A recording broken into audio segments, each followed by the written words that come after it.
These days, everybody needs a side hustle, and who among us hasn't created their side hustle while still getting paid by their regular employer? Alyssa Bereznek from The Ringer says there is a growing trend of drivers for ride-hailing services taking advantage of their captive audiences to start their side hustle. Welcome back to the show, Alyssa. Thanks for having me. So tell us about the main subject of your piece, Jonathan Guarino.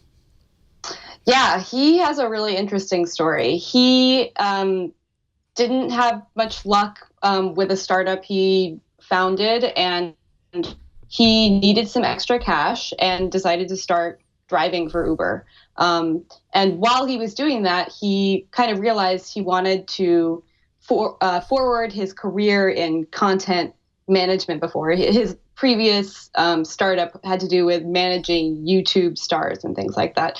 So he decided to start filming karaoke shoots with his drivers or with his passengers, and then cutting them into highly produced videos and putting them online.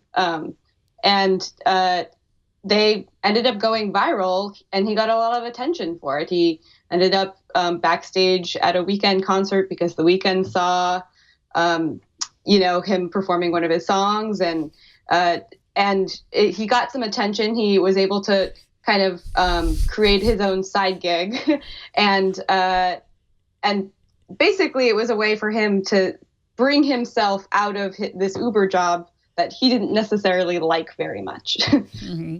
Well, if you haven't seen the video, you definitely check it out. I don't know why it makes me so joyful to watch people in an Uber singing to the Weeknd. But and then when you're done watching it, you have the song stuck in your head on repeat, which is where I'm at right now. Yeah, so, and you great. can't feel your Thanks. face. So, okay, so a lot of us started out, wanting to be writers or actors, and we waited tables for a long time, or, waited tables or did other jobs similar to that.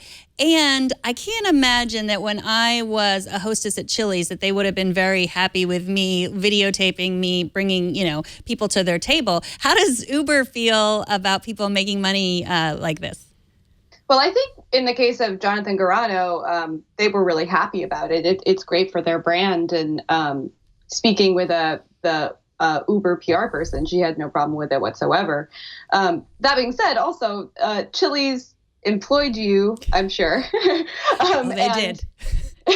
Technically, Uber drivers and Lyft drivers are still contractors. So the car is their property, and they're technically, service people for this larger driving company. And this is a hot topic of conversation among anyone covering this area.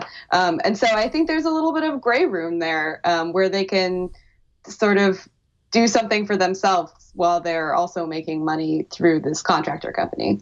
What about the liability aspect? Like, obviously, they're not employees, they're contractors, but they're still working on behalf of a company, in this case Uber, to carry around, to ride around passengers and stuff like that. Like, I've seen videos of Uber drivers that are literally like using a screen to DJ while they're driving, and they're like scratching and stuff. I mean, I don't know if I would necessarily, you were told all the time, don't touch your phone while you're driving. This is kind of a distracted, depending on what they're doing, very distracting for the driver. Is there anything around liability around that for Uber? It doesn't seem to be of a concern to them. I mean, while Uber is really proud of the drivers who sing for their passengers or like to karaoke for their passengers, they might be less proud of the people that I've heard from plenty of my colleagues and people I talked to for this story, who, try and sell them insurance plans or involve them in pyramid schemes. I mean, I had a Juno driver who once offered to be my life coach. So, I don't think there's much they can do to control it. And I'm sure that there's somebody somewhere who's gotten screwed over by a weird business plan from their rideshare driver. But so far, there haven't been any lawsuits about it. Yeah, you take the good and you take the bad. They're not really liable. They do separate themselves because they are contract employees. Those are the facts of life, of course. Yeah. Exactly. So you talk about how they're taking advantage of their captive customers, much like parents take advantage of their captive audience while driving their children to school. And how do they keep from annoying their customers? How do they like I annoy my children? How do they keep keep from annoying their customers and not losing them, not getting bad reviews because they're asking them to participate in their YouTube videos?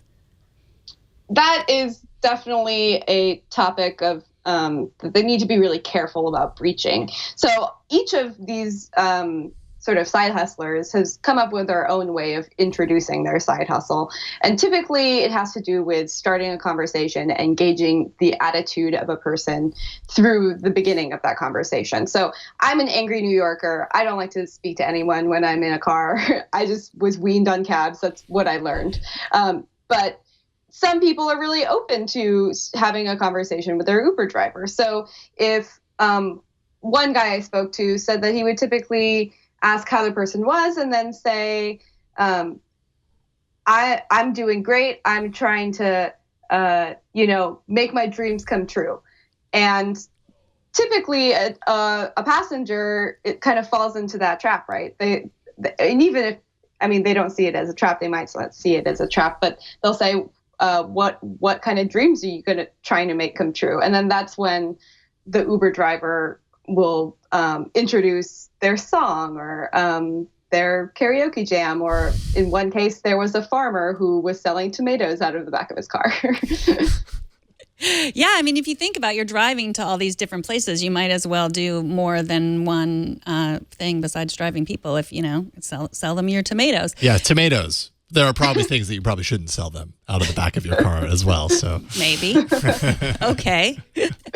So, Uber's been in the news a lot lately, in the political news, kind of on both sides, riding both sides. People, were angry at them, and now they are paying for drivers who are in other countries because of the immigrant ban. How has that affected these people who have relied on Uber for their presence on YouTube? So in the case of Jonathan Garano, who we were speaking about earlier, probably the most famous singing Uber driver and side hustler of them all, he actually denounced the company in a very public Facebook post. And that might benefit him because he gets a little bit of attention from that, and that, kind of draws in an audience and maybe alerts them that, hey, he's no longer the singing Uber driver. He's the singing Lyft driver now, or he's the singing Juno driver now. And for the most part, I think that people need these jobs in addition to their creative pursuits. And while Jonathan decided that his principles sort of didn't align with those of Uber's and that whole drama, the other drivers are still going for it, and they're sticking to it. The name of Uber itself is an incredibly helpful sort of tool in promoting their own side hustle. Mm-hmm. Well, it's interesting because, I'm guessing that for the most part, you can make more money driving Uber than you can on YouTube. We've heard of, when we really look at people, there's very famous YouTube stars that also have waiter or waitressing jobs. I know there was a story about a year ago where I read where this woman got recognized and her table waiting job all the time because people knew her from YouTube, but she was still having to wait tables. So I guess it's good that there are ride hailing companies to help make more money than you can make on YouTube. Alyssa, thank you so much for joining us. Alyssa Bereznek is a staff writer at The Ringer and is Alyssa Bereznek on Twitter. Thanks for coming on. Thanks, guys. Thank you, Alyssa. Take care.